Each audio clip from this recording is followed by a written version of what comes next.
Hi. Being unemployed is not easy. அன்எம்ப்ளாய்டா இருக்கோம்னா லேசியா இருக்கோன்னு இல்ல. Most of them daily job search பண்ணுவாங்க, கால்ஸ்க்காக வெயிட் பண்ணுவாங்க, நிறைய ரிஜெக்ஷன்ஸ் எல்லாம் ஃபேஸ் பண்ணிருப்பாங்க.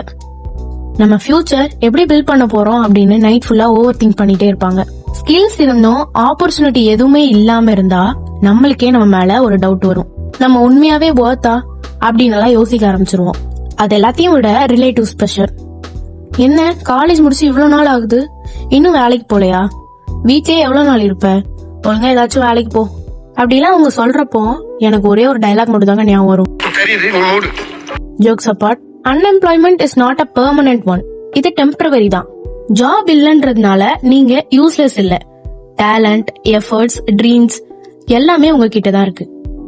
அன்எம்ப்ளாய்டா இருக்கிறது கஷ்டம், ஆனால் லைஃப்ல இந்த பார்ட் தான் நமக்கு பேஷன்ஸ், ஸ்ட்ரென்த், செல்ஃப் பிலீஃப் அப்படின்னு எல்லாத்துலயும் நம்மள டெவலப் பண்ணி ஒரு நல்ல ஜாப் ஆப்பர்ச்சுனிட்டிய நம்ம முன்னால கொண்டு வந்து நிறுத்தும். சோ இனிமேல் அன்எம்ப்ளாய்டா இருக்கும்னு தயவு செஞ்சு ஃபீல் பண்ணாதீங்க. Because unemployed is a situation, not an identity.